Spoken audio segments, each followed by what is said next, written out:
Welcome to Red Hawk Radio. I am Sean Weisman here with Gavin Stark for a exciting second head of a doubleheader with the men's team now taking the court with the against the Western Michigan Broncos. I, once again, am Sean Weisman, joined by Gavin Stark. Gavin, thoughts on this game? What do we got?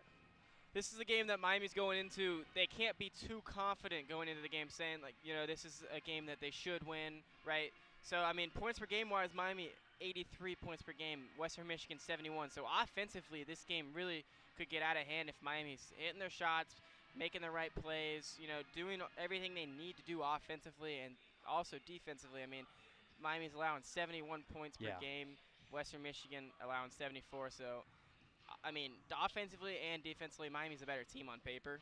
Certainly. I mean, this is the best free three-point shooting team in the MAC, top 60 in the country. I mean, they're shooting at a 40% clip on the most attempts per. Do you talk about field goal percentage? Miami's shooting just about 50% from the field.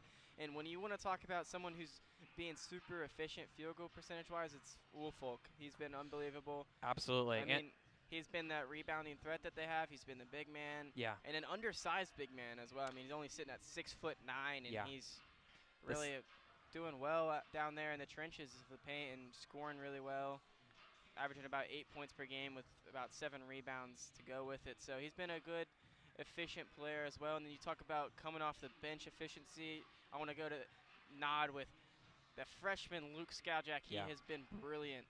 He really has, Sean. I'm big on Luke Skowjak's game. I like the way he plays, and I like his efficiency that he brings coming off the bench.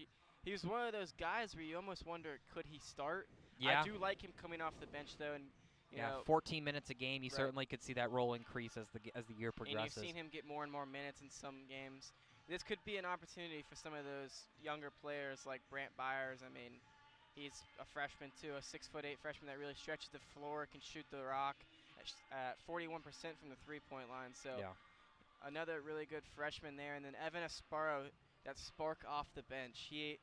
He's like a team favorite. You can just tell when he's out on the court, he's smiling, he's having a good time, and the bench is always very energetic about Evan Asparo. I really like his game.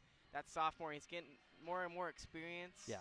And he's really good. Coming out of school near here, Covington Catholic, kind of a powerhouse in Kentucky. Yeah. So he understands the big games, he understands the big moments, and I really like his game as well. And then, I mean, it's hard not to talk about Cam Kraft and Peter Suter. You can't forget him, of course. Cam Kraft's brilliant, and Peter Suter, I mean, he's been a great get. About his 42-point game against Air Force earlier in the season, and he's a streaky shooter. I mean, only shooting 31% from the three-point line, but if he knocks down one, you might see 8 more go down. Definitely. Gets to the rim really well, as well as Cam Kraft, that transfer from Xavier. So definitely. Well, about a minute left until we get our national anthem and then tip. We have our starters announced. For Western Michigan, it's Chancey Willis, it's Brandon Muntu, it's Max Burton, Owen Lobsinger, and Makai Strickland are the 5 for the Broncos. And then for the RedHawks, it's Ian Elmer, Cam Kraft, Peter Suter, Makai Cooper, and then Antoine Woolfolk for the RedHawks. With about 30 seconds up, we're going to step aside here. We're going to get the national anthem, and then we will be right back for the tip. Thank you so much for listening to Red Hawk Radio.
Welcome back to Red Hawk Radio. I'm Sean Weisman here with Gavin Stark, and we have a exciting game underway. As said before, Miami RedHawks take on the Western Michigan Broncos here. Miami with the classic white and red, with the red trim, and then the Broncos, maybe one of the uglier jerseys I've ever seen, with the brown and the yellow with the white trim as they get ready to tip here with Max Burton on one end for the Broncos, and looks like it's going to be Antoine Woolfolk on the other end for the RedHawks on the tip, as looks like we'll get ready just about any second. Not entirely sure what they're waiting on. An exciting one for sure, Sean. Definitely. This could be a statement win for Miami if they go win this one and dominate for 40 minutes straight. This is a game that you look at and think this team's a real threat to win the MAC this year, and people are starting to talk about it. There's a little bit of buzz around this team. Are they that good? I mean, they're 10-4. They've given up good fights against good teams like Indiana and Michigan. Indiana, at Michigan, they played good halves with them. I mean, they've been competitive. Yeah. Travis Steele has recruited well. He's gotten good transfers with Peter Suter and such. I mean, this is an experienced team that's young still, if that makes sense. No, I understand, because there was a lot of freshmen last year who got to play a lot of minutes. And they've really developed well, and I'm excited for this one. All right, with the tip, Woolfolk kind of skipped it off of his hand, but it ends up with the RedHawks as Suter takes it at the top of the key. Elmer with the top of the key now starts to dribble. Still dribbling to the left side. That is a jump shot from Suter, and that is a two-pointer. That is good. It is 2-0 for the RedHawks. What good action there from Miami's offense, too, to really get Suter open off the ball. And whoa! And a really physical play there from Chancey Willis on a pick, it looks like. I think that was Chancey Willis. Yes, it was. It was a turnover and a foul on him on a pick. He dumped the ball off to the right corner and just absolutely demolished a Miami defender there. And how does that not get reviewed? I know. You'd think that'd be a flagrant. That was pretty incredible. As Cooper takes it to left side and passes it off to Kraft. Now Cooper has it left corner. Woolfolk top of the key now. Hesitates. Now Cooper. Cooper left side wants to drive. Getting double teamed though. Now takes it back right side. Do a little bit of traffic. Ian Elmer wide open three. No good. Woolfolk underneath the basket gets the rebound and gets it through. What a job there to just stay in it for Woolfolk.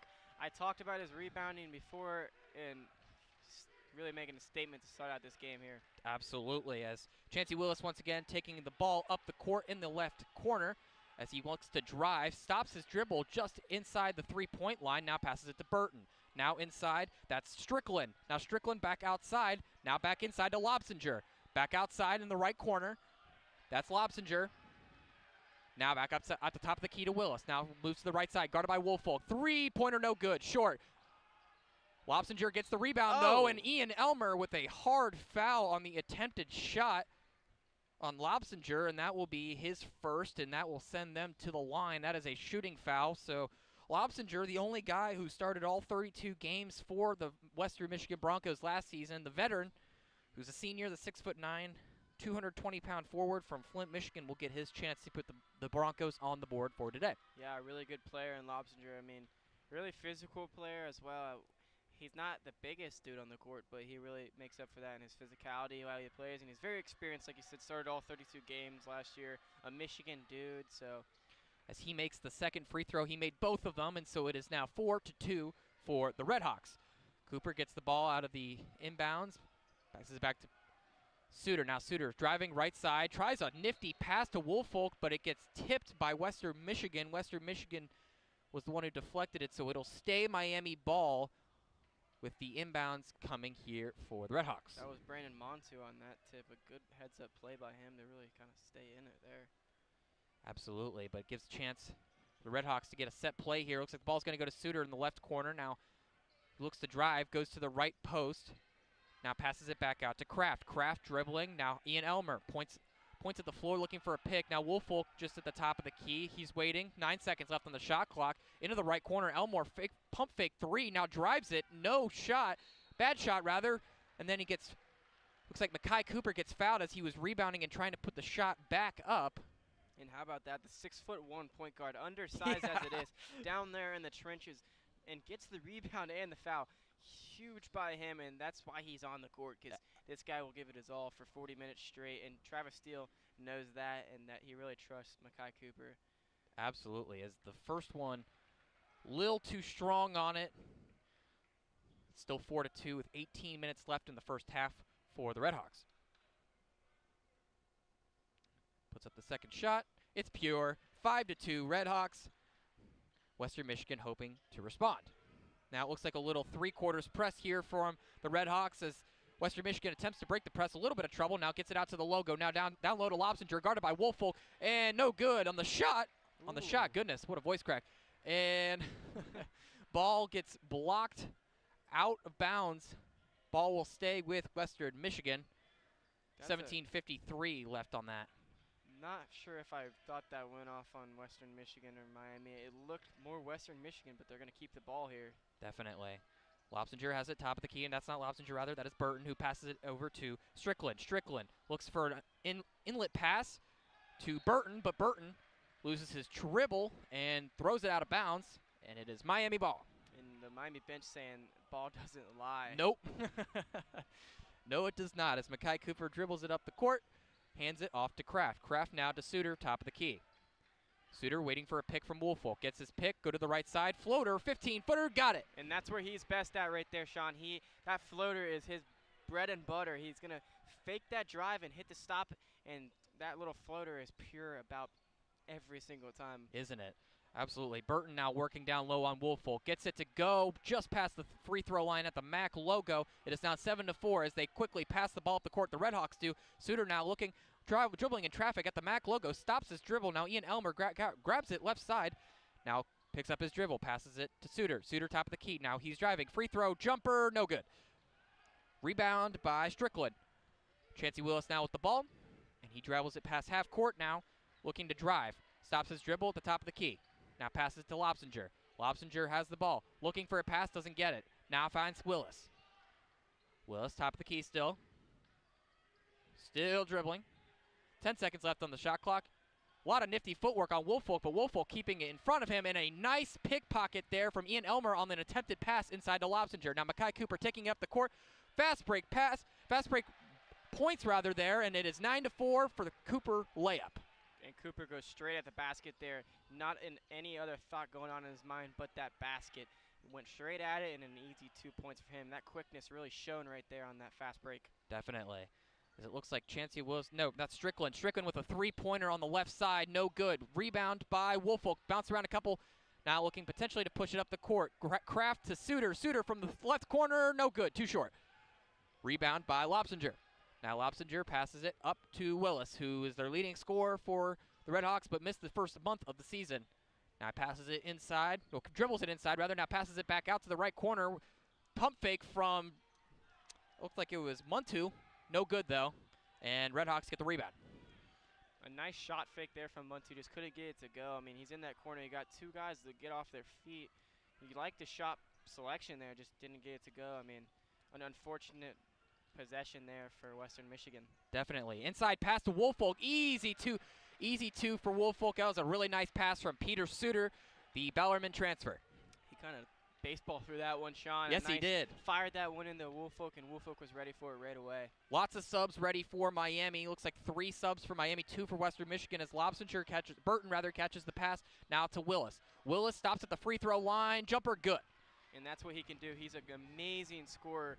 He missed about the first month of the season, and right when he came back, he's shown his scoring abilities, averaging 15 a game, and he's really shooting well from the field too. Oh, and a really beautiful backside pass to Suter from Woolfolk, and that is another 2-pointer for Suter. 13-6 is the score. That is 6 points for Suter as Willis has the ball at the top of the key. Now passes to Strickland. Pass inside to Burton, but it was a hard foul by Suter trying to intercept it, and it looks like it'll be a timeout here for, I can't tell who the timeout is, but regardless, it will be a timeout. It'll be a media timeout, so we will step aside here at Red Hawk Radio. We really appreciate you listening. 13-6 with 14:28 left here at Millett Hall.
Welcome back to Red Hawk Radio. I am Sean Weisman, joined by Gavin Stark on color commentary for an exciting matchup, 13-6 in the first 5.5 minutes of play for the Red Hawks.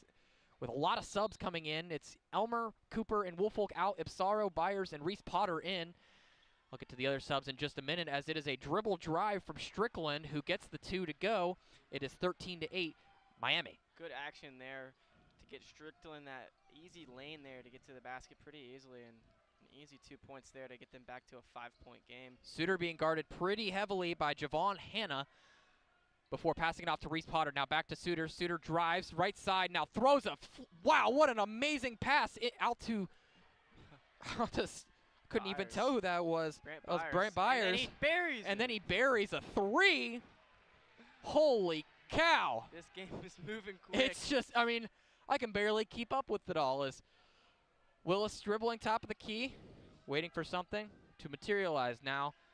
It is Ryans. Ryans with the pass. Now a deep 3. Is that Lobsinger? Yes, it is. No good, though. And rebound by Miami. Poor shot selection there. I think really early in the shot clock. I mean, he had an opening, but it was really deep and just not the shot you're looking for if you're Western Michigan early in this game. Absolutely. Now that's Skaljic, Ipsara rather, who is holding it at the top of the key. Now Kraft has the ball. Now he looks to drive left side. Guarded by Lobsinger and a turnaround fadeaway. Got it to go. Wow. Kevin Durant-esque move there. The spin Sincerely. Move fadeaway. Very much so, Kevin Durant-esque, and it was a beautiful move and got him 2. Now pass to the right side. That was Javon Hanna. Now Willis, top of the key, trying to make a move on Potter, but not able to do it. And a long 3 from Javon Hanna doesn't get it to go. Lobsinger stepped out, though, as he was trying to grab the rebound, and so it'll be Miami ball with 12:51 left, up 18-8 for the RedHawks. While we're in a little bit of a timeout here, dead ball, I want to point out Luke Skaljic is in street clothes on the bench down there. That is something to keep in mind here. It looks like he will not be in today then, if that is the case, as the RedHawks lose a little bit of their depth there, as Ipsaro has the ball top of the key, now driving right side, stops at the free throw line. Now Reese Potter, top of the key, 3, doesn't go. Rebound by Willis, pushes it up right side of the key, guarded by Ipsaro, who picks it, but gets it back. Willis gets it back, that is. Now Willis throws it back up top of the key to Lobsinger. Lobsinger still kind of, not Lobsinger, Burton rather. Now he throws it off to Strickland. Strickland dribbling, still trying to make something happen. Stops at about a 12-footer, no good. But a foul on the potential rebound by Ian Elmer. That's his second already, and that's Sean. his second, like you said, and that is not good early on. Only less than 8 minutes into the game, one of your best players, a guy averaging just under 13 points and 5 rebounds a game. A guy, you want on the court as much as you can, getting into foul trouble early. An athletic freak, too. Definitely. Great defender as well. We're talking about his scoring. He can defend anyone on the court with his size and speed and athleticism. And we're talking about depth. With Skaljic being out, I mean, that's going to hurt. It is going to hurt. Reese Potter guarding Burton. Now Burton hands it to, that was Hanna. Hanna no good. Rebound by Elmer. Ipsaro pushing the ball up the court. Now stops. Right side of the key. Tells Ian Elmer, go make a play. Now dumps it off to Potter. Potter now left side of the key. Ipsaro pass to Potter inside, and a dunk from the 7'1" center, Potter. 22-8 for the RedHawks. Ipsaro is seeing the game in like slow motion. Yes, he is. This is so easy for him. It's brilliant to see right now for Ipsaro. A great start for him and a great find to the young freshman in Reese Potter. Definitely, and it looks like a potential corner 3 got mugged a little bit. That was Hanna who tried to take that shot. Not Hanna, rather, that was Muntu. Now Muntu passes it off to, that was E.J. Ryans, who gets kind of tied up with Makai Cooper, and it looks like the ball will go out of bounds. It looks like it's going to be another media timeout, which means we will take a break here. It is 22-8 Miami, a fast-paced game, but nevertheless a good one if you're a RedHawks fan. And as a result, we'll head out of here for just a minute. Thank you so much for listening to Red Hawk Radio. We will be back in just a minute.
Welcome back to Red Hawk Radio. 22-8 is our score, with the Red Hawks on top of the Western Michigan Broncos.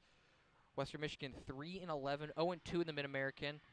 Miami, however, 10-4, 2-0 in the Mid-American, and hoping to potentially make this a season to remember.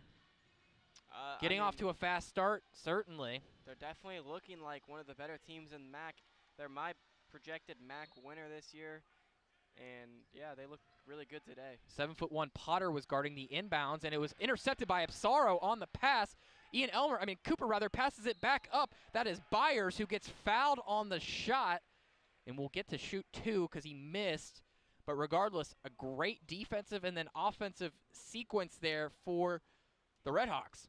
Evan Apsaro, what a defensive play by him. Yeah. And the instincts, right? He's really seeing the game so well Yeah, right he now. is. And the spark that he brings off the bench is just unbelievable. He's been that sixth man throughout the year. A lot of energy with him. He was like that last year, but this year it was like a boost of confidence came his way. Definitely. He was an energetic guy always, but now it's energetic and confident, so I really like his game and I really like his development so far.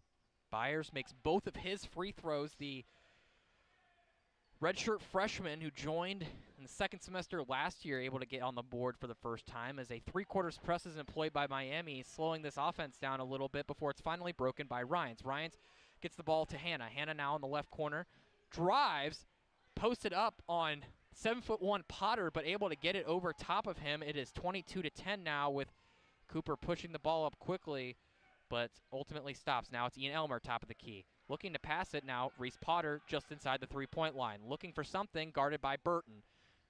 Now that's Apsaro. Apsaro passed to Potter, but he is fouled on the shot, so it looks like the center for the RedHawks, number 35, Potter, will be getting a couple of shots at the line here. To me, right now, Apsaro is playing so well, I don't think you can take him out. Another great pass and great find there from him.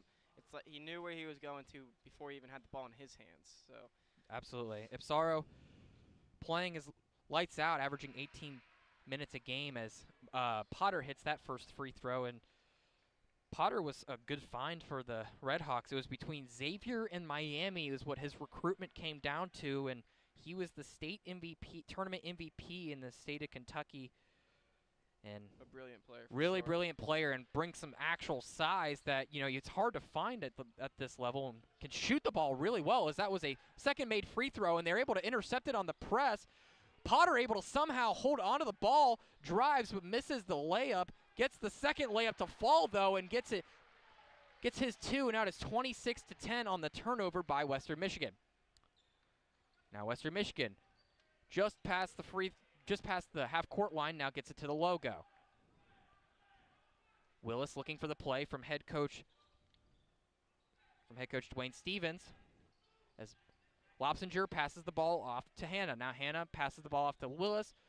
Hannah with the ball again, passes it up top of the key, looks for a three-pointer. Oh, and a foul by Apsaro, a hard foul too.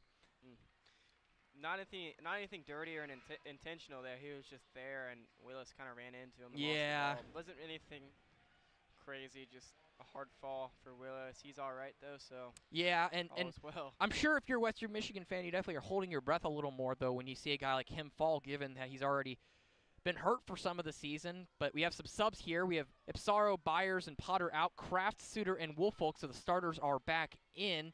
It is the starting 5 back again, as the Western Michigan looks to potentially get back into this game.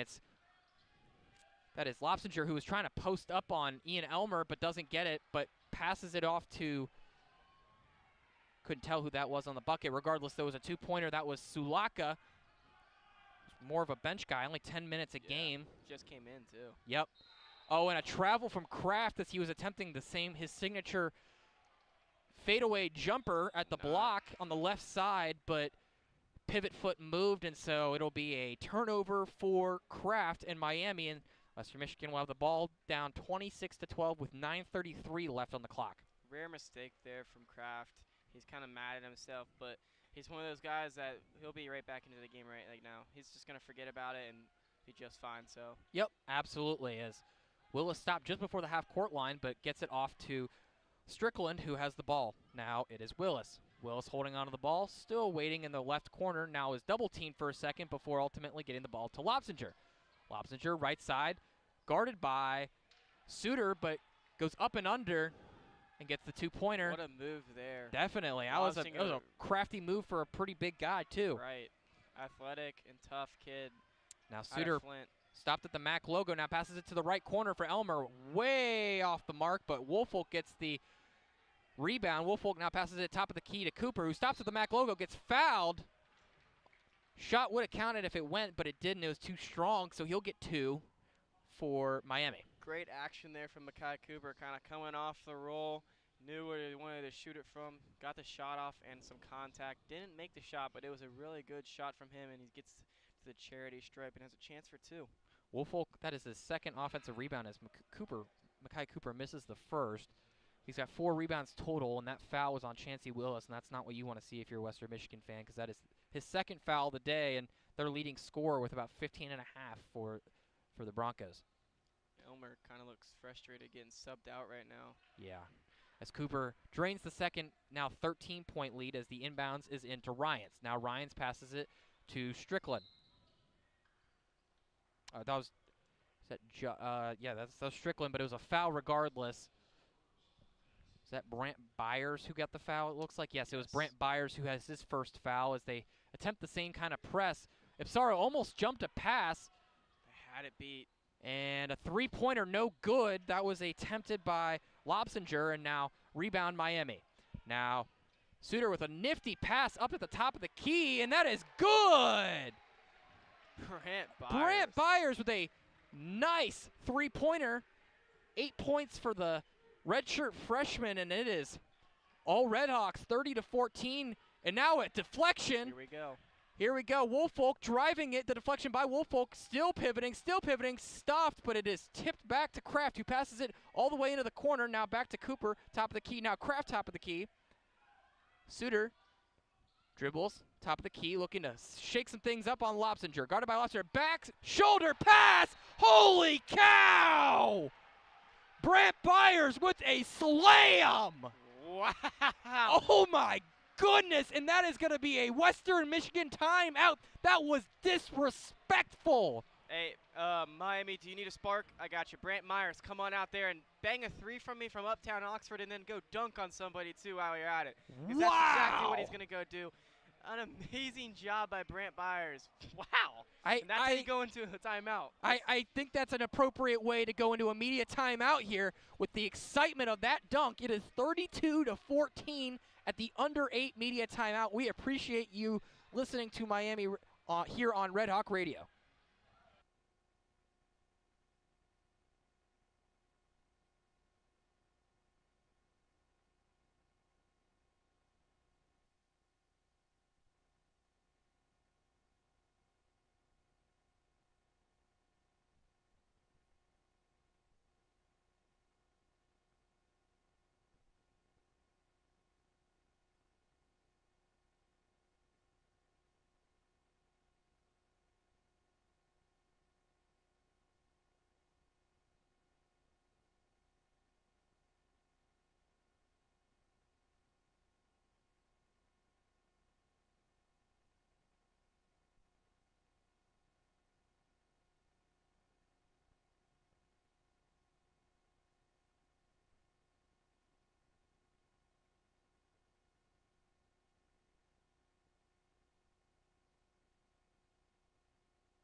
Welcome back to Red Hawk Radio, where we've had a chance to catch our breath after that exhilarating Brant Byers dunk. and the just electric offensive performance the RedHawks have been able to put together. But not just offensively, but it's been defensively as well. Western Michigan only 14 points in the first 12 minutes and 7 seconds of this first half as they pass it in. They inbound it to Muntu. Now, Muntu passes it on the other side of the court. That's Strickland. Strickland backs up his dribble a little bit. Now Muntu tries to push the ball up the court. Finally gets it up. That is Ryans. Now Ryans left side of the key. Still dribbling. Now passes it up to the middle of the key. It's Donovan Williams. Now dribbles. Now it's back to Lopsinger. Now Lopsinger passes it to Muntu, top of the key. That's Strickland. Strickland driving right side. He's trying to work Kraft rather. Now a long three, and he gets it to go, but that was Williams, but they're going to review that I think they are going to review it. I think they're going to see if he actually got the ball off before the shot clock expired, because as you could probably guess, that was a long possession for the Broncos, and I tend to think that he did get it off, but obviously we will see on the review here. It was definitely a close one. It was definitely a close call, and I don't. A quick review though. It definitely should be, and I certainly don't blame them for wanting to review this. Right. And I'm glad they did so immediately because it was a good shot. It was a good shot, but you know, this could potentially get wiped for the Broncos here. Yep. And it looks like there were some subs, though I failed to mention. There was Javon Hanna and Michael Sulaka are out. Donovan Williams and Brandon Muntu, who you just heard, is in. Now we'll see. Like Sparrow is going to check in maybe. He's in the huddle there. Yeah, he looks like he wants to be in there. Even if he's not, he looks like he wants to be out there. But, yes. I mean, he plays like he always wants to be out there, right. so you can't really be too surprised by that mentality. And it looks like he's going to stay at the score. Yeah. Yeah, I think he's going to wait for the next sub. No shot is the call. So it'll be 32-14 still with 7:21 left. A little bit of a break for the RedHawks as they will now inbound it. It'll be Brent Byers inbounding it to Evan Ipsaro. Ipsaro subbing in there for Makai Cooper. That's good. Good eye right there because, yes, Ipsaro now manning the point. Ipsaro top of the key, passes it off to Byers. Now Byers to Woolfolk just inside the three-point line on the right side. Now Woolfolk getting hounded by Strickland. Posting him up. A nice, nifty move, but it was not a shot, and it's going to be a foul on the floor here against the Broncos. I would have been okay with a no call there.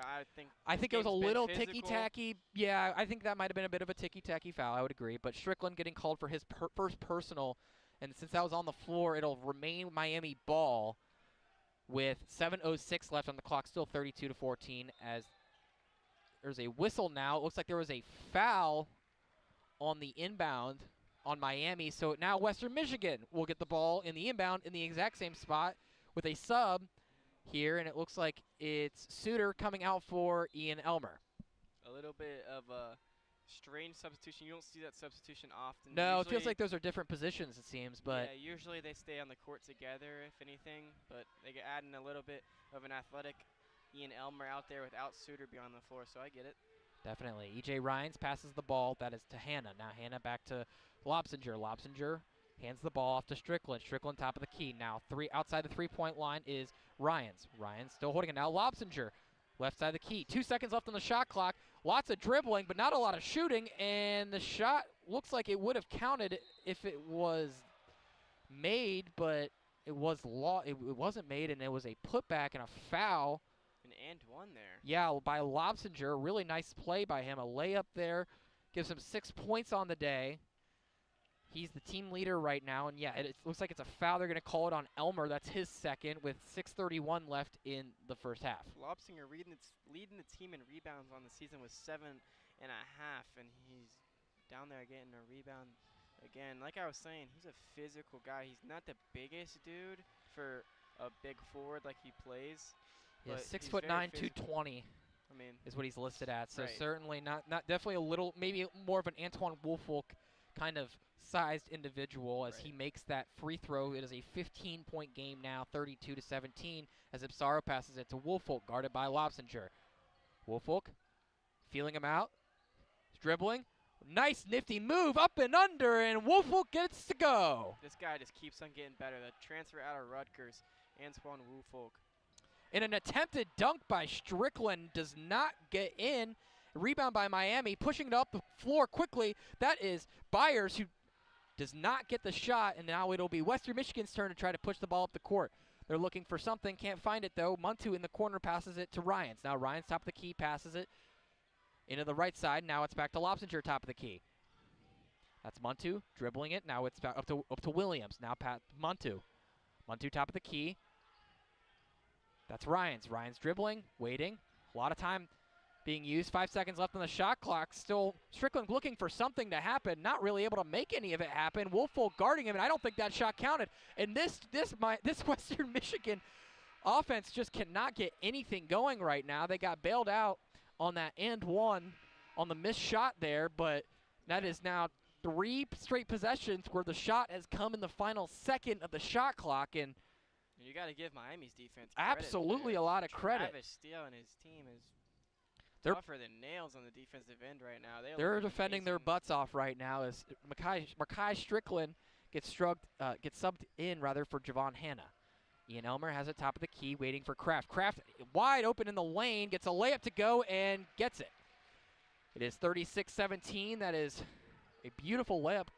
Kraft with only 4 points despite being the leading scorer on the season. A little quiet first 15 minutes for the transfer from Xavier. But regardless. Transferred with Travis Steele too, so an interesting little transfer there. Absolutely, and it looks like it's going to be Lobsinger on the attempted post-up on Reese Potter, who is booking it down the court. Rebound, though, by Miami as Ipsaro now dribbles it into the left corner. Potter has it left side of the key. Now Kraft has it. Now back to Potter just inside the three-point line. Potter, great backside pass to Ipsaro, who should have gotten the foul call but didn't. Miss the layup, though. Now back up to Western Michigan. That is Hanna, who's driving, doesn't get it to go. Now tipped around a bunch. Now it's Elmer. Now Elmer passes it up to Ipsaro. Ipsaro looking for the layup. Gets it to go, but he lands on his back hard, and there's going to be a timeout here, I believe, because holy cow, did he take a hard shot at the end. He can get up there for a man who is only 6 feet tall. He is at least a good 6 feet above the rim, 6 inches rather above the rim, with his jumping ability. But Elmer passed it up to him in that fast break. I was almost expecting Elmer to just take that himself. And you would his athleticism, but I think he was looking for Ipsaro to throw the lob. I think he was too, but Ipsaro wanted to take it to the dish and got it to go, but hard contact, and I'm a little surprised they didn't call a foul on that one. But regardless. Regardless, you'll take your 2, and I think Ipsaro will take a quick breather is what it looks like. Or actually, no, Ipsaro takes a breather as well as Elmer. So Lobsinger going to be in for Burton. Ryan's coming in for Willis. Elmer coming in for Cooper are the subs here as there is a fast break. Burton now posting Potter up. Potter rejects him. Burton now passes it back out to the three-point line. Up to Willis. Willis holding on to it, getting double teamed. Now tries to dribble. Loses his handle for a second, guarded by Kraft. Now Kraft. No, sorry, that's up to the left side. Now it's stripped by Makai Cooper. That is Hanna who got stripped. And Makai Cooper able to strip it again. 6'1", but he's 7 foot tall if you ask me. Seemingly. Now Kraft, a crazy long shot. Three-pointer. Did not need to take it, but thankfully rebounded by Miami, who is up 21 with 3.5 minutes left to go. As Cooper passes it into Kraft on a drive, but does not get it to go, and is now Western Michigan ball. Now Western Michigan trying to drive. That's Hanna. Hanna trying to get the ball. Now that's not Hanna, rather that's Willis. Willis with the turnaround, and he gets it to go for 2. Now Makai Cooper also looking to pass the ball up quick. Goodness gracious, this is a lot going on here. Makai Cooper finally slows the ball down, slows the game down. Keeps it top of the key after a quick pass. Potter wide open, 3 in the left corner. Bang! Gets it to go. They're going to count it as a 2, though. What can he do? I'll tell you, stretch the floor. At 7'1", this guy can stretch the floor. Like you were saying, the Kentucky State MVP in high school, just a freshman. And now a travel on Donovan Williams, the grad student Pacific transfer, and it'll be a media timeout after a Western Michigan timeout, and oh boy, it's all kinds of hurt right now for the Broncos. Yeah. Well, we will be right back here with 2:50 left. 41-19 is our score, with the RedHawks firmly in control against a team they should be firmly in control against. They're doing what they should. Absolutely. Sean Weisman here with Gavin Stark here on Red Hawk Radio at Millett Hall for some men's basketball. We will be back here in just a minute.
Welcome back to Red Hawk Radio. I'm Sean Weisman, joined by Gavin Stark here at Millett Hall with 2:50 left. It is a 41-19 shellacking by the Miami RedHawks here at Millett. It is, I mean, this is about as good of a start as you could ask for, Gavin, right? Absolutely. I mean, I talked about a statement. You need to make a statement today for Miami in this game. These are those games you don't want to just roll over the bed and just kind of barely squeak by. I mean, it's easy to do in conference play, especially early on, and they're doing exactly what they need to do: make a statement, win by a lot. They're really dominating. Absolutely. Ipsaro holding the ball now. Cam Kraft, though.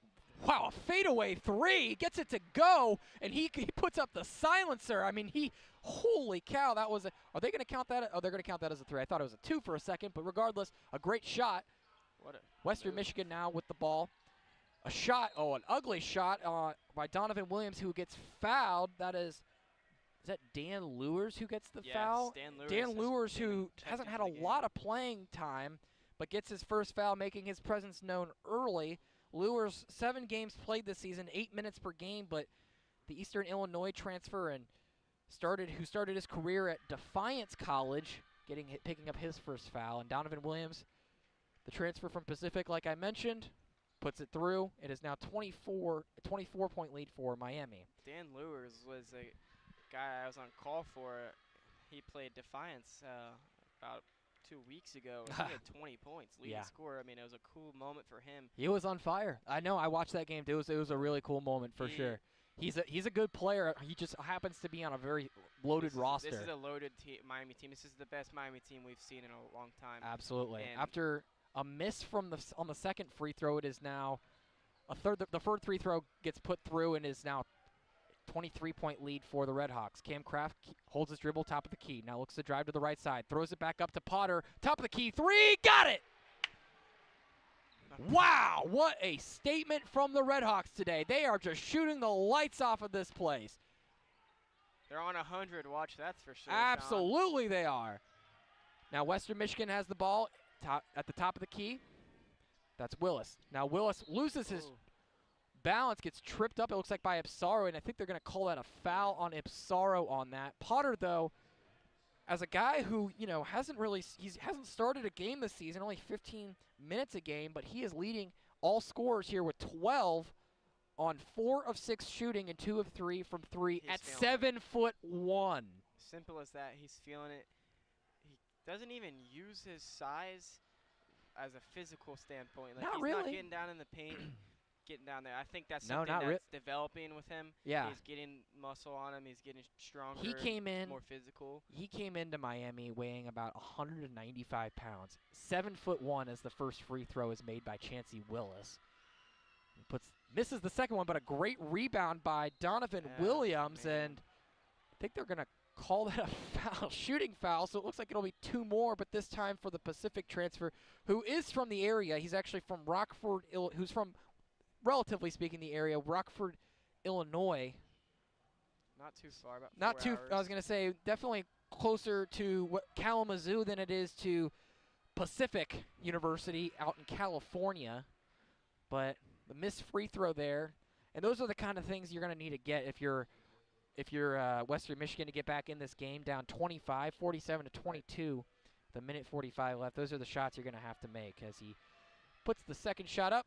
And it's pure, and it will be 47-23 RedHawks. Now Ipsaro looking to push it fast. Now dribbles to kind of the left corner and kind of stops his dribble. Now Kraft looked like he wanted to shoot a 3 at the top of the key. Does not. Holds, hesitates. Now a Mac logo fadeaway, no good. Rebound by Strickland. Now Strickland looking to push the ball up the court on the right side. Kind of getting double teamed, though. Loses his balance. Almost gets the shot to go, though, as he puts up a shot, but it is no good. And now a great pass up the court for Miami. As Reese Potter, another 3. Oh, did not get it to go. Almost. Ipsaro with an athletic play. Almost let the ball go out of bounds. Byers in the top of the corner got the pass. Back to Cooper. Now back to Kraft. And now all the way back to Ipsaro.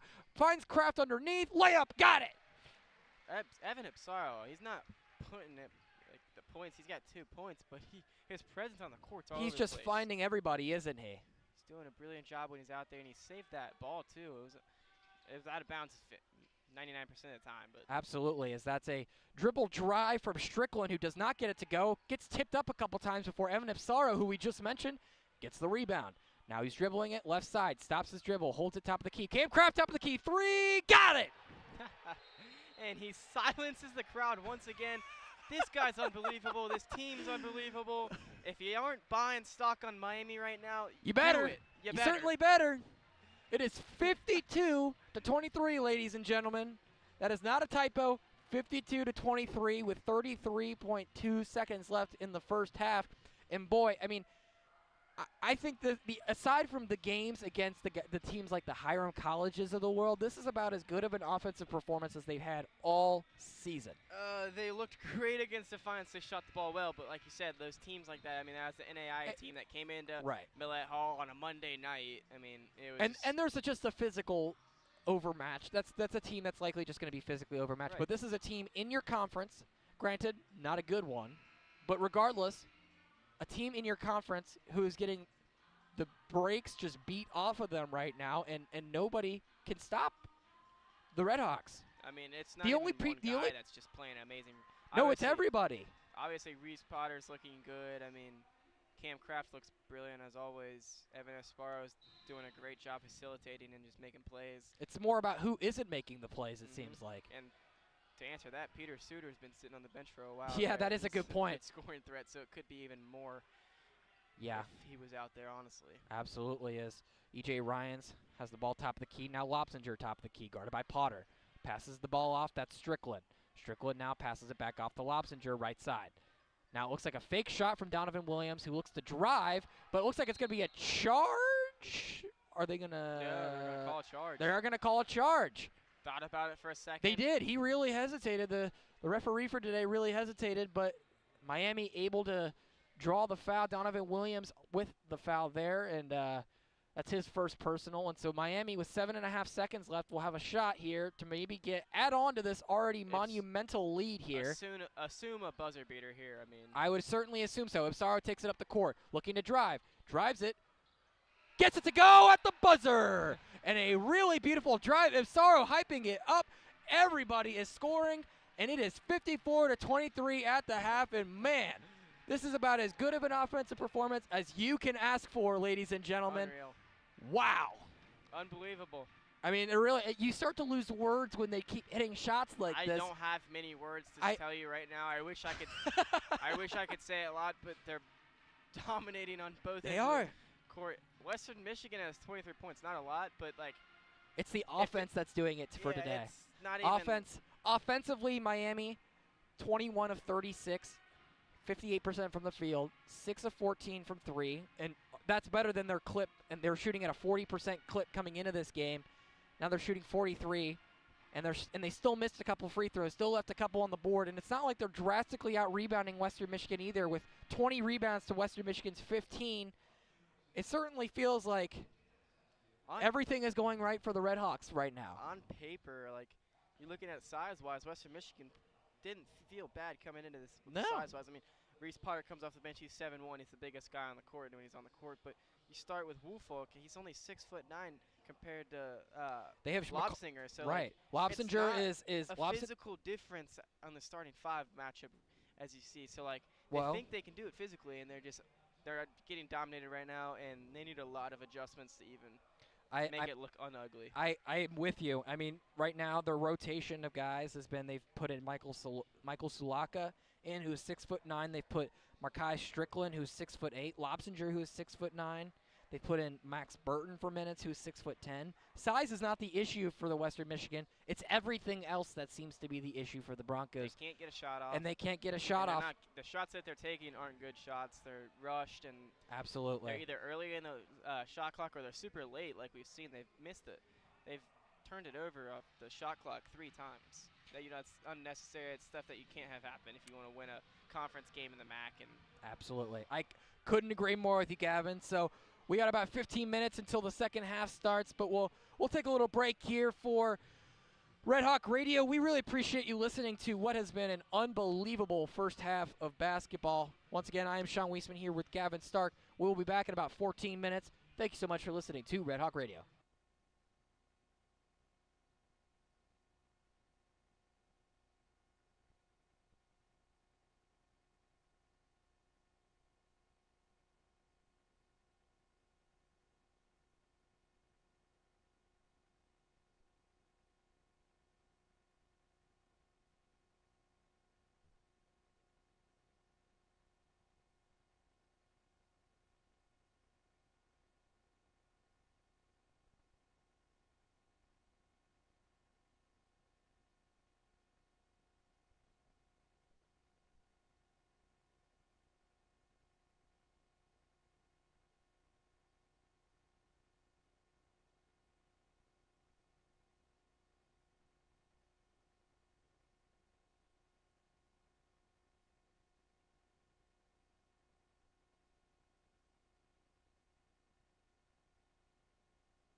Welcome back to Red Hawk Radio. I am Sean Weisman here with my partner Gavin Stark for what has quickly turned into a blowout with a little under 2 minutes until the second half starts. Gavin, tell me, what did you see in the first half that you want to see continue?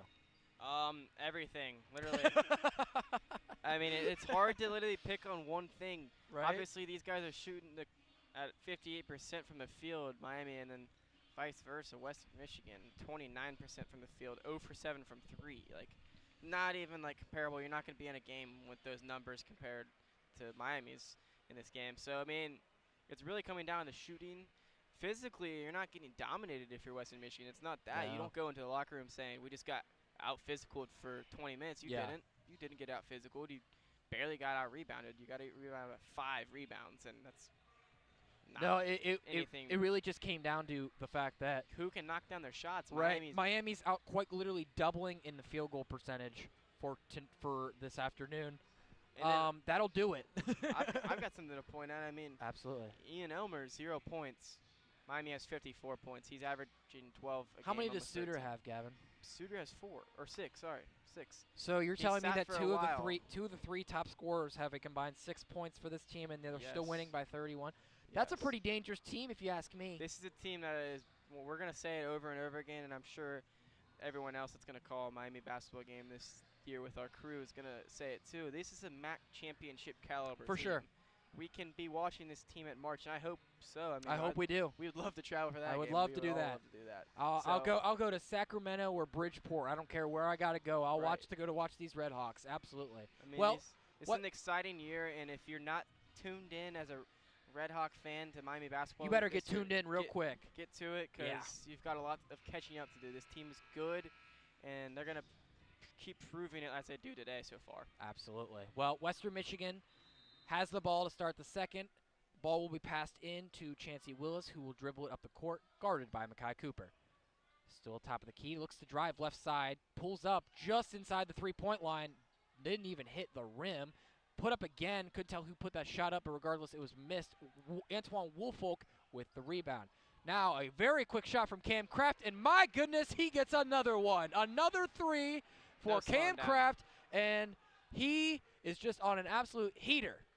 Cam Kraft, the transition 3, he knew since he's running down the court, he knew he was going to get that ball at the three-point line, and when he got it, he was shooting it. It was a quick trap there. Sorry to interrupt you. It was a quick trap there by Western Michigan, and it looks like they're going to say maybe did he step out or what? I believe they're going to call it travel. I think they're going to say it was a turnover. It was a turnover of some sort, but regardless, Lofsinger is being credited with the turnover. Yeah. So, as if things couldn't get any worse for Western Michigan, they do, and they come out with an absolute stinker of a first couple, possessions or whatever. You missed the complete iron on the first shot, and then you turn this one over. And Suter passes it into Woolfolk, who gets blocked the first time, turns around, now passes it out wide open. Ian Elmer doesn't get it to go, a little short. Rebound by Western Michigan. Looking to push it up the court quick is Willis. Now passes it over to Hannah. Hannah into the corner to Williams. Williams driving, doesn't get it to go, but is fouled. Good take there.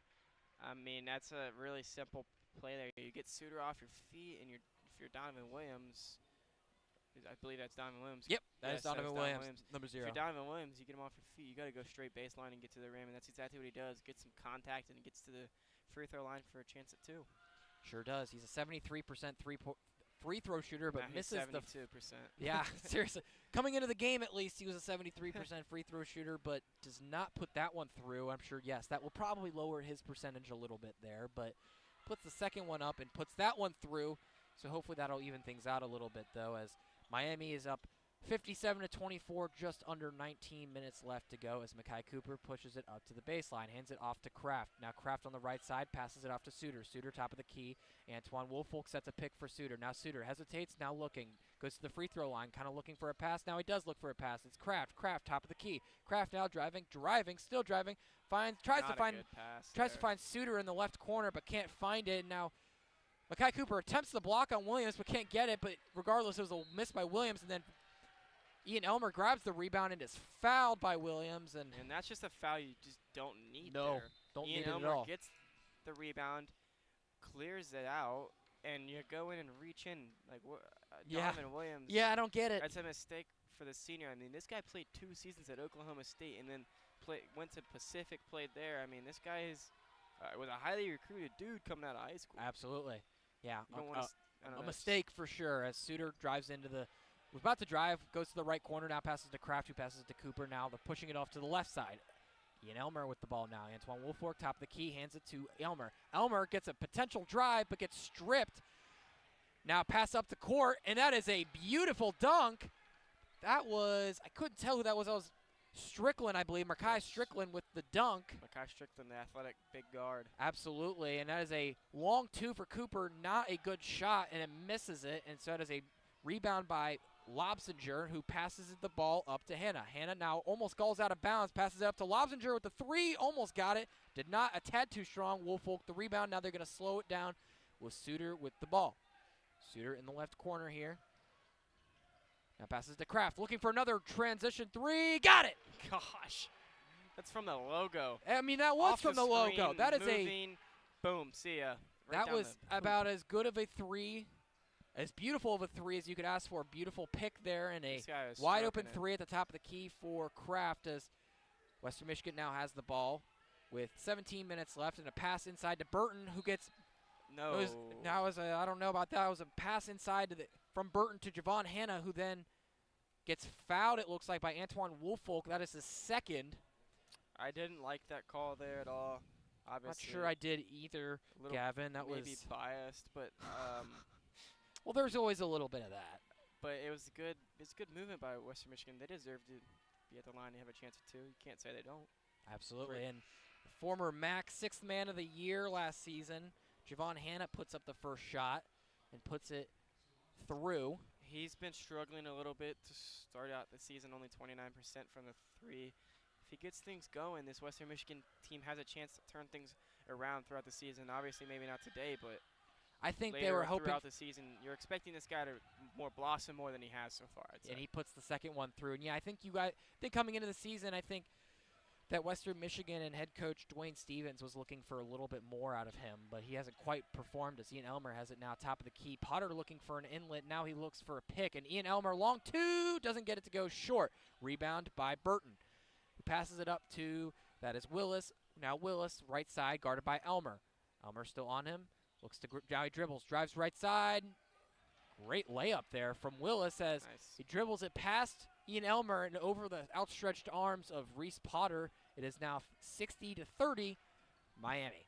With Suter now grabbing the ball, driving it right side. Hard contact, doesn't get it to go. Put up a shot, but did not fall, but is fouled. So it'll be 2 shots here for Peter Suter, who, like we mentioned earlier, quiet day. The foul will be on Michael Sulaka, which is his first personal, but Suter, a very good free throw shooter, 80% on the season, and the ASUN all-freshman team at Bellarmine and, now at Miami, obviously, puts the first one through. He's a MAC first or second team at least. You certainly imagine a guy averaging 14 and 4 with an assist and a half and averaging the kind of percentages that he's got, shooting 51% from the field. That feels like a guy who's likely to get some MAC recognition as he puts the second one through and is now 62-30 as a three-quarters press is now employed for the RedHawks. A really wild pass, though. That was Lobsinger.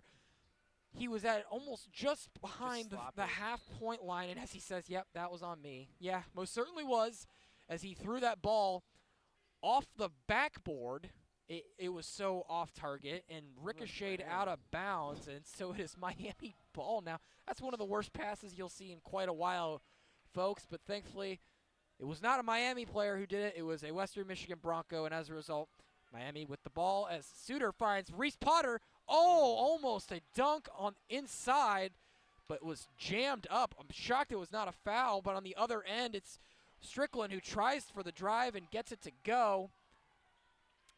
It is now 62-32. Definitely, I would agree. And Ipsaro looks like he's going to try to drive it. A behind-the-back pass, though, and Kraft for 3 does not get it to go. Now ricocheted back out to Kraft, but it looks like it's going to be a foul. Look at the hustle of this Miami team.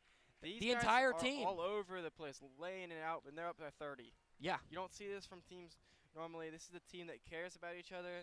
They want to win, and they are not looking at the scoreboard right now. Whether they are down 30 or up 30, this team's going to give it their all for 40 minutes, and that's what you got to love about this team. Absolutely. Well, Sulaka with his second personal foul. Immediate timeout here with 15:43. Miami up 62-32. We will take a quick break, but be back here in just a minute as Miami will get the ball out of the break. We appreciate you listening to Red Hawk Radio, and we'll be back here in just a minute.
Welcome back to Red Hawk Radio. I am Sean Weisman here with Gavin Stark on the call, and it has been a nothing short of a blowout for the Miami RedHawks.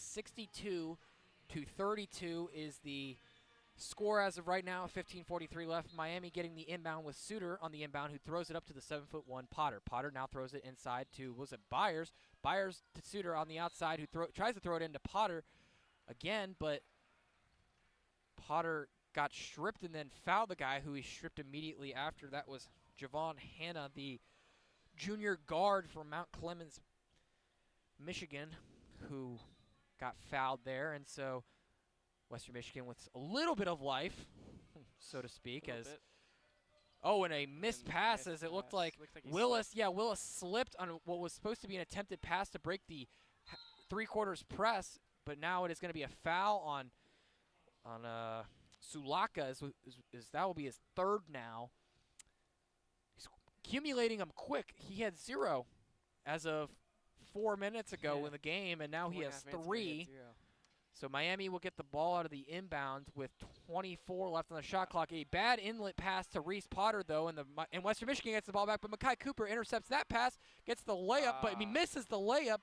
A very highly contested shot, though, so I can't entirely blame him, but should have had it regardless. Western Michigan with the ball now. Now Willis takes a pull-up shot, does not get it to go, and Sulaka just gets the rebound but stumbles out of bounds. Like he almost fell. Yeah. Getting that rebound. No, absolutely. He did almost fall getting that rebound, and thankfully he didn't just for his own health, but he took the ball with him. Yeah, took the ball with him, unfortunately, for the Western Michigan faithful, as Miami now has the ball. Suter taking the ball up the court. Rather, that's Absaro. Passes to Ian Elmer, top of the key, now to the right side to Byers.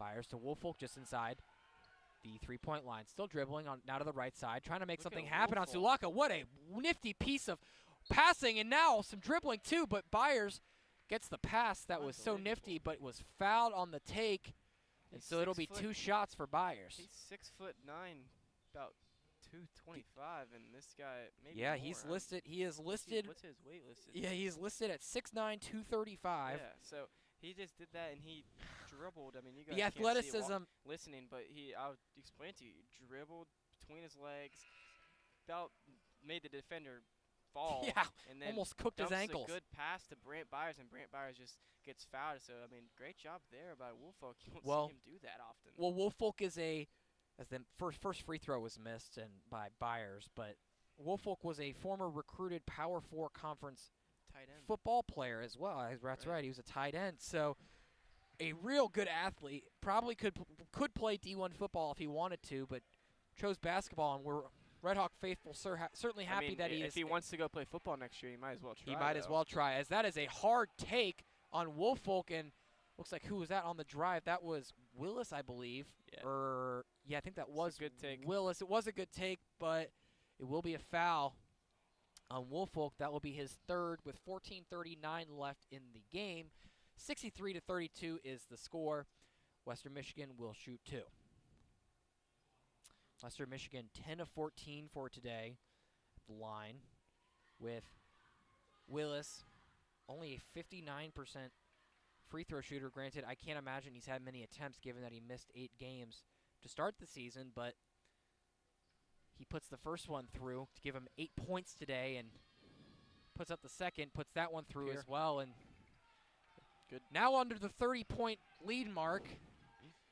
Don't get too nervous, RedHawks fans. I think it's going to be okay, as Cooper, top of the key, looking for something. Now Woolfolk just inside the 3-point line, looking for, wide open Byers, but missed him. Now Cooper looks to dribble into traffic, stops at the free throw line, now passes it back out to Ipsaro. Ipsaro, top of the key, gets a pick from Woolfolk. Throws it way into the corner, the right corner for Byers, but throws it to Woolfolk. 5 seconds on the shot clock, 3 seconds on the shot clock. Woolfolk trying to make something happen, doesn't get to go. However, a putback does not go from Makai Cooper, who is wide open. That's going to be a missed opportunity, and I'm sure that's something that Travis Steele is going to talk to his team about after. A great fast break finish, though, from Burton, and Burton able to get 2 for a 63-36 lead now for the RedHawks. Western Michigan showing some life here midway through this second half. And a beautiful take for Ipsaro. Wide open lane for him to dribble and drive it. And he got to show off the flair with the kiss. And gets his 6th point of today, with Miami calling a timeout. And that will be a media timeout. So we'll take a very quick break here, because it only appears to be a 30-second. But it is 65-36. Miami will be back in just a minute.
Welcome back to Red Hawk Radio. I'm Sean Weisman, joined by Gavin Stark. It is 65-36 Miami, 13:46 left in the game, and Western Michigan showed a little bit of life as Brandon Muntu is being subbed out and Makai Strickland is being subbed in. But Western Michigan has the ball with a 3/4 press coming for the RedHawks. Once again, still now pass to the logo. That's Strickland, who tries to dribble out of it, gets out of it eventually, guarded heavily by Absaro. Strickland loses his handle, has to pick up his dribble. Now up to the top of the key at the logo, that is Willis. Willis now to the left side. Willis looking for something to materialize, 10 seconds left, and there is a timeout or something. I can't tell what, it was a foul actually is what it looks like. Yeah, it looks like it was an, Woolfolk, that is his 4th, so he'll come out. Reese Potter will come in. Luckily, this team's up 29 points. Well, that is the nice part of being up so big. Because that's a big. It is. That's one of your starters. That's one of your starters being out for 10 minutes. 10 minutes, right? 5 to 10. I mean, depending on what Travis Steele wants to do with him. Right. That ball was inbounded, but deflected by Ian Elmer, so it'll still be Western Michigan ball with 13:17 left, and a ball gets thrown into Willis, who dribbles right side, getting guarded by Potter, looking to, and almost loses his handle. Does actually lose his handle, tries to pass it on an attempted shot, but doesn't get it. Now Ian Elmer has the ball. Makai Cooper had an open look at the top of the key, doesn't get it though. Now throws it to Potter in the left corner, too short. Great transition defense there from Western Michigan. You haven't seen much of it today. Their transition defense has been not good, but in a corner 3, I think that was Donovan Williams who tried to shoot it, but did not get it in the left corner. So rebound by Miami, and Ian Elmer now just going to slow it down a little bit. 20 seconds left on the shot clock. And it looks like the duo. Ian Elmer, great backside find there from Evan Absaro to Ian Elmer, and a easy 2 for the RedHawks is now 67-36, 12:24 left in.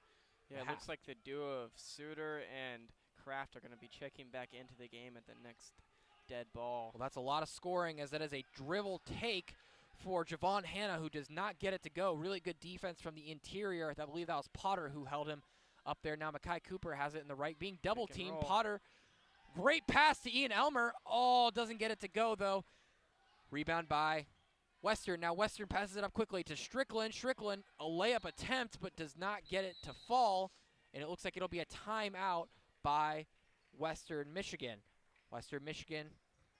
Now that'll be a media timeout, so we will take a quick break here. It is 67-36 with 11:54 left. Miami leading. Thank you so much for listening to Red Hawk Radio. We will be back in just a minute.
Welcome back to Red Hawk Radio. I am Sean Weisman, joined by Gavin Stark. 11:54 left, 67-36. Miami came out with an absolutely dominant first half of basketball. 54-23 was the score at the half. Not quite as dominant, but I also think they might have laid off the brakes a little bit.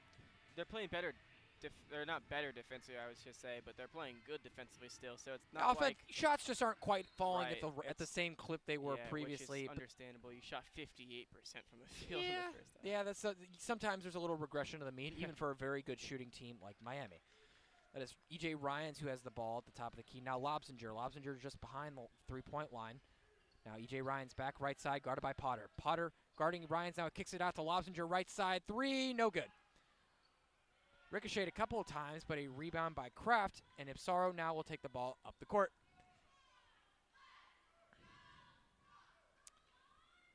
Ipsaro still dribbling, now drives, now kicks it back out to Elmer on the right side of the corner. Now Elmer takes it top of the key, stops, passes back out to Ipsaro. Ipsaro to Suter. Suter to Kraft, left side. Now Suter, still dribbling, now stops, 20-footer, got it! Can score from anywhere on the court.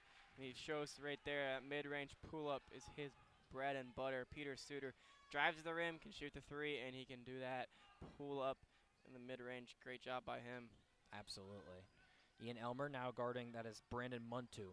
Now the ball was passed to Donovan Williams, who then gets the three ball to go.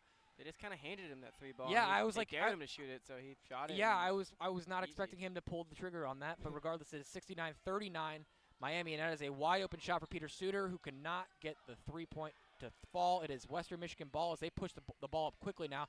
Pass out to Muntu, who gets a three-pointer, does not get it to go. Great Rebound contest by Ipsaro, though, and he gets fouled on the rebound. Great contest there by Elmer. Definitely. Kind of fell down back there on offense, sprinted back, and made a really good contest there to kind of disrupt that three-point shot in the back corner over there for the Western Michigan Broncos. Definitely, yeah. I mean, like you said, great defense, great hustle on the transition defense there, and obviously able to come away with the ball as a result of that hustle. Ipsaro, right side, now passes to Kraft, now back to Ipsaro, who dribbles left side. Ipsaro now looking, top of the key, looking at Potter. Potter not quite able to get himself open. Now Kraft driving, now a 15-footer, just past the free throw line, gets it to go. The Miami offense that they run, the offense Miami runs, is just flawless. They run that floppy action where they use those down screens to get their shooters open, like Cam Kraft right there, for example. They do it with everybody. And they execute it at a high level, too. That's a three-pointer that is no good. I'll scramble for the ball, though. Ian Elmer comes away with it, passes the ball up to Ipsaro right side. Still waiting for something to materialize now. Suter, top of the key, looking at Elmer, finally gives it to him left side. Elmer hits it to Potter inside the three-point line. Now hands it off to Ipsaro. Ipsaro back to Potter. Tough take. Doesn't get the layup, but does get fouled, and it looks like it'll be two shots here for Reese that Potter. Right there is the physical thing where you want to see Reese Potter grow. Yeah. You want to see him get bigger. He's 7'1". You want to see him finish through that contact there. You feel like a guy his size should be able to finish that more often. Not quite the case, though. Hannah was on the contest there. I mean, he's not a big dude by any means. No, Hannah's 6'4", so that's almost a 7'1". Yeah, it's a 9-inch advantage for Potter, who puts the first free throw down but does not get the second. So to 72-39 with 9:20 left on the clock as a quick push up the court and a foul. I thought Potter played great defense there. I thought so too. Really well. They're gonna say he bumped him just a little bit, maybe too much contact. I'm not disagreeing with the call, but I thought if you're Travis Steele, you look at that play like, okay, he played good defense. He got back on defense. He did everything right. They just caught a little bump on him, which is okay. Absolutely. Well, Javon Hannah will put the first free throw up. It is good. Still a 32-point lead with 9:17 left on the clock. That was Reese Potter's second personal, and you certainly don't want him to get into foul trouble because then that means both of your centers are now in foul trouble. As Woolfolk was set aside around 13:30 with 4 fouls, and that is the second free throw that is made. That is 6 points rather for Javon Hannah. Now Suter motions. Now he puts it to Kraft. Kraft on the right side now gets it to Potter. Potter now to Ipsaro. Ipsaro looks like he's driving. Pass inside to Potter, but Potter gets stripped, but I think it'll stay. I think it'll be staying Miami basketball. I sure will. With 13 left on the shot clock, 9 minutes even now. 72-41 is the score in favor of the RedHawks. How nice is it to have a guy like Evan Epsaro come off the bench? Right. I mean, he starts on most MAC teams. He does. He starts for the majority of the MAC programs. You'd agree, and it looks like that's going to be a foul on Miami. Potter on the pick, and that's his third foul. And boy, they're just going to go smaller. Yeah, I was going to say. I think, smaller regardless of how you feel about Potter. They're going Cooper in, Ipsaro out. Although actually that is technically a height gain. Cooper 6'1", Ipsaro 6 feet. As Western Michigan gets the inbounds now, breaks the press up to Lobsinger, and Lobsinger gets a nice bucket to go. Good now, finish there by him. Really nice good finish. finish. And cuts the lead to 29. As that's his 9 points. Strickland with the assist on that. Now Potter inside, another missed shot inside, and he gets fouled again. And man, you really start to wonder why he can't make these shots inside, but you'll take the fouls for sure. Right. I mean, it's just like we were saying, it's physically he's not big enough yet. He's not strong enough. I know he's working on it. I've already seen the growth from the start of the season till now. He looks bigger. Definitely. I mean, he started listed at 195 coming into the program, and now he's up at about 205, 210. Probably. He's listed at 215, although I feel like that might be a tad generous. But regardless, that's certainly a lot better for a guy who definitely just needs to put as much weight on that frame as he missed the first one. He's going to be really good, and RedHawk fans all know that he's just a really matter of if guy. not. It's not a matter of when. It's a matter of when, not if he'll be good. Right. And I mean, he's good now. He's got 14 points. Definitely. Been really efficient on the floor. He's been out there, but he's got 20. one. Oh, they trapped. They had a triple team trap in the right corner as they just passed the logo. Passed half court rather. I but thought I saw an over and back. I thought I did too, but regardless, they were going to say no, it was not. So Lobsinger will drive it right side, gets a wide open look as Makai Cooper kind of fell off of Lobsinger. Yeah, it looked like he didn't want to pick up a foul there, rightfully so. I can't blame him, absolutely. So 73-45 with 8 minutes and counting down as Suter drives it right side. Passes it inside. It looks like that's Woolfolk who's come into the game. Woolfolk and Potter. Woolfolk in for Potter, and this is a drive. And is a really good contest for Byers is what it looks like. And Byers will draw the foul. Yeah, they'll call the foul on Brent Byers, his second.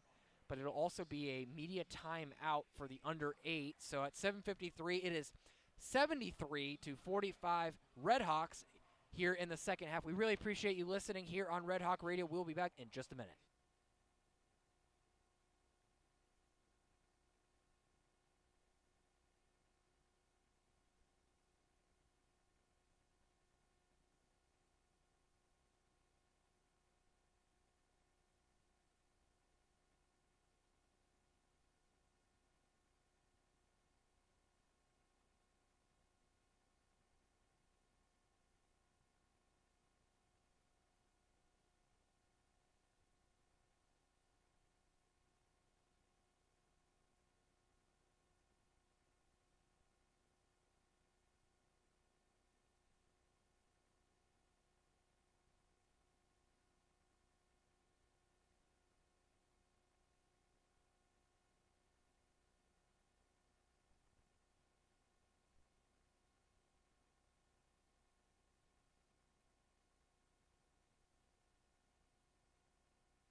Welcome back to Red Hawk Radio. I'm Sean Weisman, joined by Gavin Stark, and it is 73-45 Miami here with 7:53 left, with Western Michigan looking to shoot a pair of free throws. Brent Byers with his second personal foul on that. That will be Javon Hanna shooting. Hannah, a 73% free throw shooter, like I mentioned previously. The Miami faithful getting loud for this. They are. As he puts the first one through. And that gives him 7 on the day for the Broncos. Now Hannah dribbles twice, spins the ball, puts the ball up, and it's good. 26-point lead now for the RedHawks with 7:50 left on the clock. Makai Cooper looking to dribble. Now he stops top of the key. Now that's Suter. Now Suter coming in, also stops his dribble. Pivoting, was guarded very well by Hannah. Now, Suter, nice great pump move. fake on the right side. Hits the deck hard. Hits the deck hard on the drive and gets the 2 points. Great drive from Suter, who's been pretty quiet today, just 12, but a quiet 12 for him as it is now 75-47. Right. It's having one of those days. It's Camp Crafts Day, in all honesty. I mean, that's really been the thing. And a beautiful dunk there from Makai Strickland on a nice feed from Owen Lopsinger, excuse me. Peter Suter trying to get things going late in this game. Brant Byers with a 3, corner 3, and that is a good sign to see everybody shooting today. That's 14 points for the redshirt freshman. I'd say this is his best game as a Red Hawk so Seems far. like it. And it's rightfully so. When Luke Skagic's out of the game, I mean, he had been hurt today, it looks like. Yeah, when you're down a little bit. Report on him earlier in the game, but when you're down in the rotation like that, that certainly helps to have guys step up like that. It's nice to see a freshman step up like him. Like you were saying, came in last year in the second semester around this time, joined the team. As E.J. Ryans gets a free throw jumper to go, and that is first points of the day for him as it's 6:26, rather 6:16, 78-51 Miami as Suter looking to drive right side, gets a nice hefty pick from Antoine Woolfolk. What a double pick by Woolfolk. A great action by this offense ran by Travis Absolutely. Steele. I mean, a double screen, you don't see that very often, but and Byers now drawing a 3rd foul. That foul will be on Makai Strickland, who looks like he'll get to shoot a couple as now in the double bonus here. Or single bonus because it'll be 1 and 1.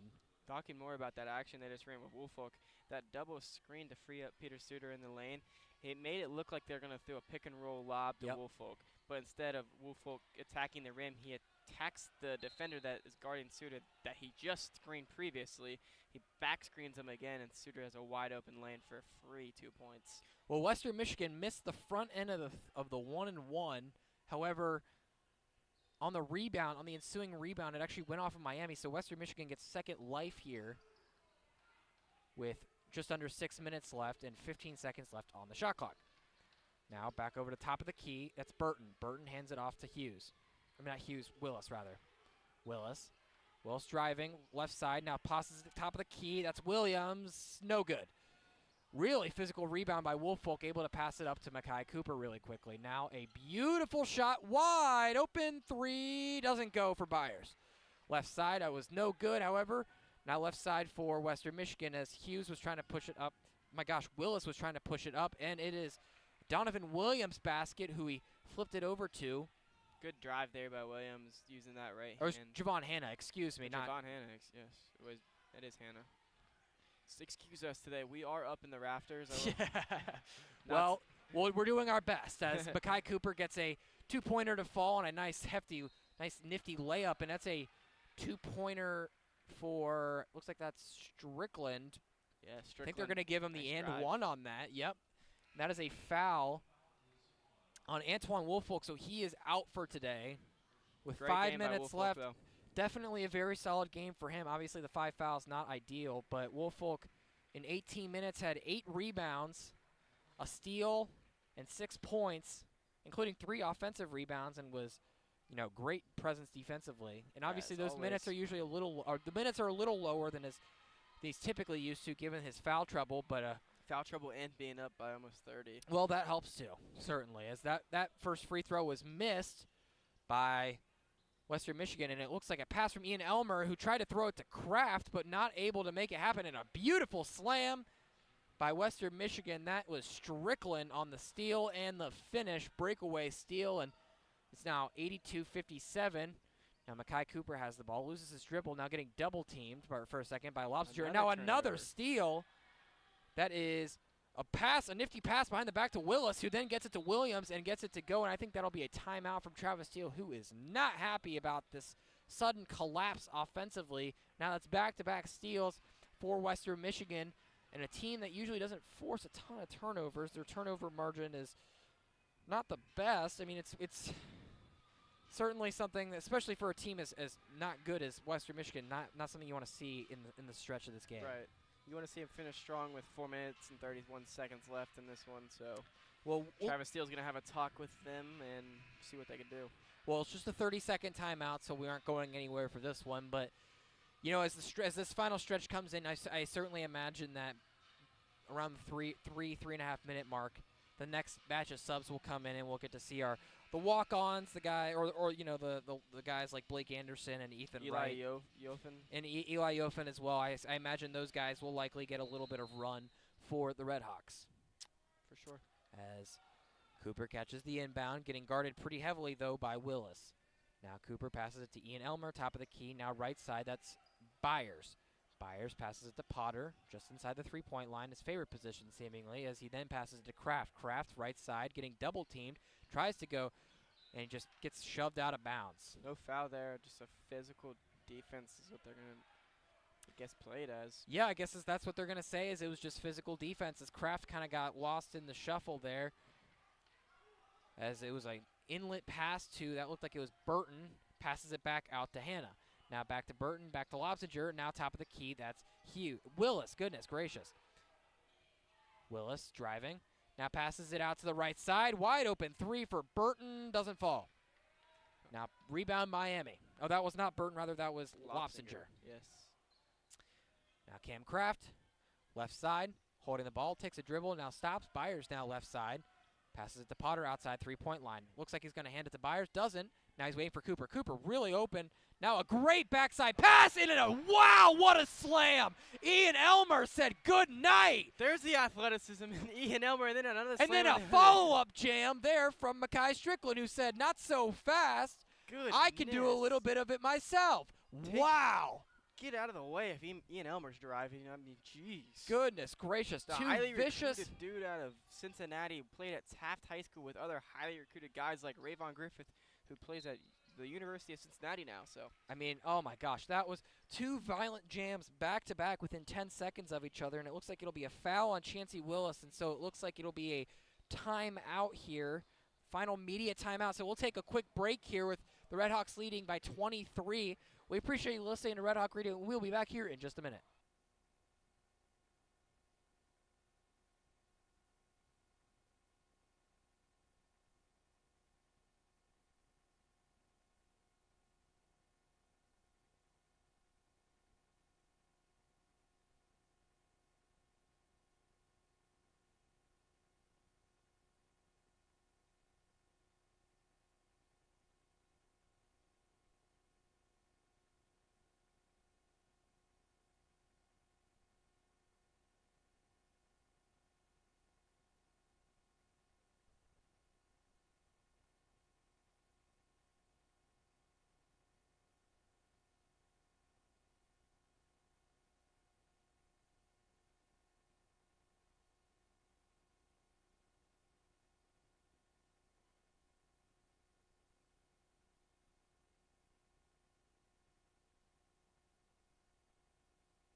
Welcome back to Red Hawk Radio. I'm Sean Weisman here with joined here with Gavin Stark at the 3-minute mark here, 3 minutes and 4 seconds to be exact. The Red Hawks are up 23.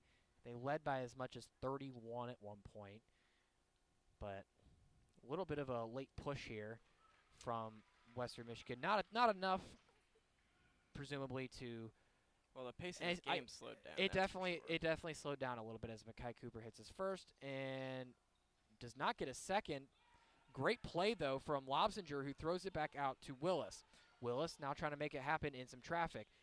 Now it was a pass inside from Willis was ricocheted off by Potter, so it'll stay Western Michigan ball. And someone that's played a lot of minutes today is Makai Cooper. He has barely gone off the court. Yeah, he's played a lot more. He's usually out now, but he usually is a guy who only plays about 20. He's averaging 23 minutes a game. He's probably played about 30 today. 30 feels like today, it. Yes. As that's a nice Roughly layup there 30. from Javon Hanna. That's 12 for him today. He's having himself a nice day after only having 6 at the 10-minute mark of this half. Potter has it left side. Now hands it over to Suter. Suter still dribbling.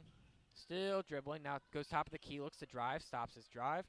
Now passes it over to Elmer, right side. Now Elmer to Potter. Potter waiting for somebody to get open. Now Absar looking to drive.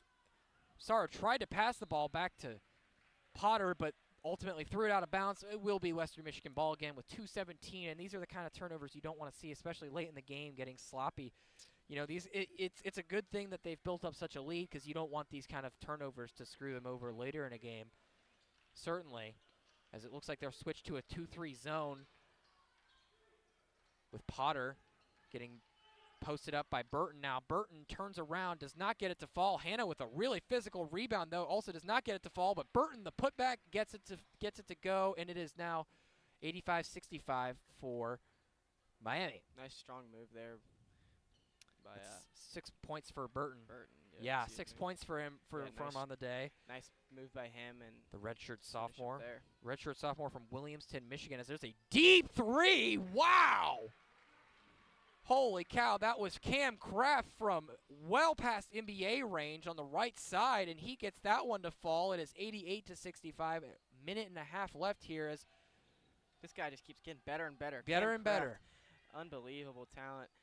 As that is a three as well from Willis, who kind of found a hole in the zone. Nobody really wanted to guard him and leave their main responsibility open, and as a result, it is now a 20-point game once again as Suter now looking to just kind of dribble the clock out, though draws the foul. Foul would be on. Looks like that was Makai Strickland. Cam Kraft today, I just want to highlight him a little bit more. 23 points, 9 for 13 from the field, 5 for 7 from 3, 4 rebounds, and 2 assists on 33 minutes. So He's been dynamic. He's a real scorer. Something they desperately needed last season, especially outside of Mirumbo and Derwashi Hunter. They had no scoring really on that roster. As that's Strickland's third foul, and Suter makes his first free throw rather. That is a sneaky 15 for the Bellarmine transfer today, and a minute 5 left now. And I imagine now we have a bunch of subs coming in. Looks like it. Looks like Eli Yofin. Oh yeah, checked in you see the subs all come up. It looks like all 5 have been subbed out for Western Michigan, and several subs have been subbed out for because Yofin, Kotecki, and Lewers are in for Miami. And Suter is checked out. And Suter now checked out as well. Oh, excuse me, Elmer will be checked out. No, you're right. And Suter. So okay. Willis, Hanna, Burton, Lobsinger, and Strickland are out. Josephs, Hutch Ward, Siri Hunt Lewis, Josh Thomas, and Jack Stefanski are in. So it's the walk-ons versus the backups for Western Michigan and Miami as Western Michigan drives. That's Marquise Joseph who tries to put a shot up but gets fouled. Now Marquise Joseph averaging 13 minutes a game, but this is some of the first that we've seen from him as Jackson Kotecki draws the foul. And Kotecki had a little bit more last year, a little more run last year, but not really playing as much this year. It's a more talented team, too. I mean, not saying absolutely anything about Kotecki. He is a talented player, and he's a player that's going to keep getting better. I mean, he's gotten better. I know he's a better player than he was last year. Just this team has gotten better with him. And this is a team that also seems to prefer smaller lineups now. And Marquise Joseph hit the first free throw but missed the second. It was a rebound by, couldn't tell who the rebound, rebound was by Kateki. Now a drive by Kateki and a really nice pass, but Kateki gets fouled though. It was a backside pass by, looks like Eli Yofin had the pass, but wasn't able to put it through, and it's going to be a foul, so Kateki gets to shoot 2. The foul on Hutch Ward, the sophomore from Kalamazoo, who actually played at Wayne State University last season and went to Kalamazoo Central High, so he is a Michigan man through and through. Kalamazoo man, that is, as Kateki puts the first one through. It is 91-69. The freshman from Loveland, Ohio, just outside of Cincinnati. And he misses the second one. Jack Sawyer. Yeah, good call on that, as Kateki misses the second one. Western Michigan, they got knocked out of bounds, so Western Michigan gets the ball with 40 seconds left here, and the ball now with Josephs. Josephs looking to drive right side, and he gets a layup to go. That was a really nice layup there from Josephs, as obviously some garbage time play, but able to show that he's worth his scholarship and more. And it looks like they might take this one to the buzzer here. Sure looks like it, as there is a shot clock and game clock are virtually identical, as Lewis is now sitting in the left corner, kind of just dribbling it out. Not kinda, he is dribbling it out. Now he's at the logo, but nevertheless doing his thing, and it looks like it'll be a 91-71 thrashing from the RedHawks here at Millett Hall, and that's a statement win. You know, this is now 5 in a row for the RedHawks, and certainly their most arguably their best win. Arguably their best win as far as, you know, the level way they've looked. Exactly. I mean, they came out, and obviously Western Michigan had an okay second half, outscored them by 11, but it didn't really matter because Miami was able to build up a 31-point lead at the half, 54-23, and it was never really in doubt after that. A great performance there by Travis Steele and his team. Miami is a MAC championship contender, and I will continue to say this all year. Whether I'm right or wrong by the March, I don't know, but it doesn't matter because this is the team that you got to believe in if you're keeping up with them, and if you are into any type of college basketball. You know, this team is a team that can get into the tournament, and by doing that, they got to win the MAC first, so that's the goal.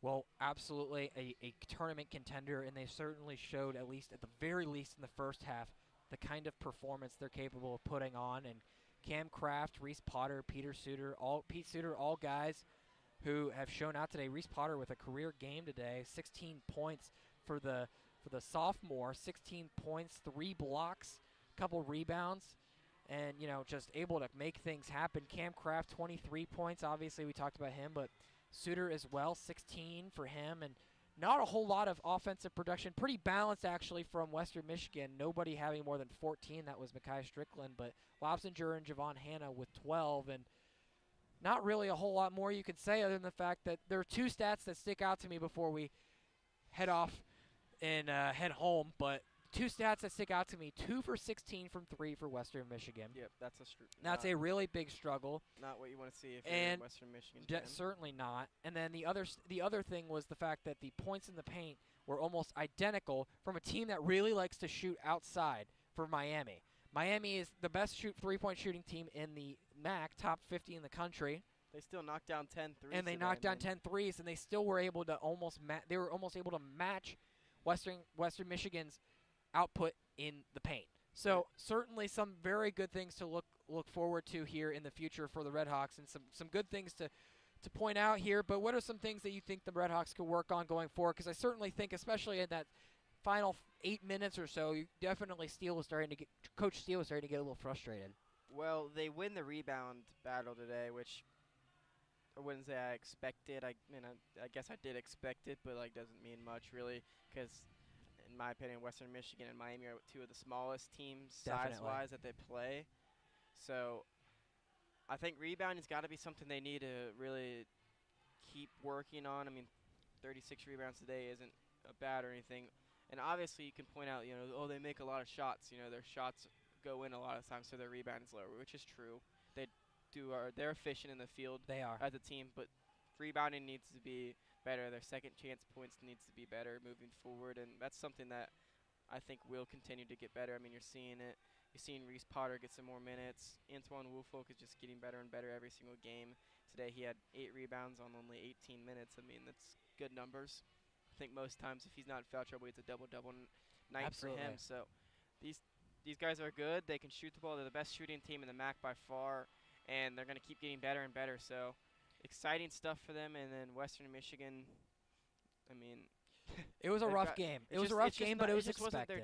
Just wasn't their day, and this Nope. team, they're going to be okay, I think. I think, in the long run, they'll just.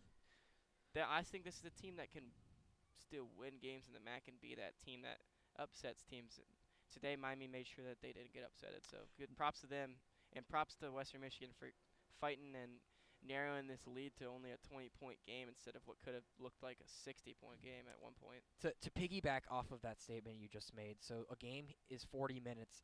Miami had the lead for 39 minutes and 47 seconds. So they quite literally were almost as close to wire as you could possibly be in a game. They really didn't leave any doubt, especially in that first half. And as a result, the team that came in averaging 83 points a game, which is tops in the MAC, actually exceeded that point total today by 8 and was able to underperform their points per game allowed with 71.7. They were actually able to slightly overperform on that as well. So a very good overall day for the RedHawks. Certainly a lot to look forward to. And we appreciate you sticking around and listening to us here on Red Hawk Radio. I am Sean Weisman, joined here with Gavin Stark. And boy, was this a fun day. And we appreciate you joining along with us. We'll take it easy. You take it easy. You have a good night and have a good drive home.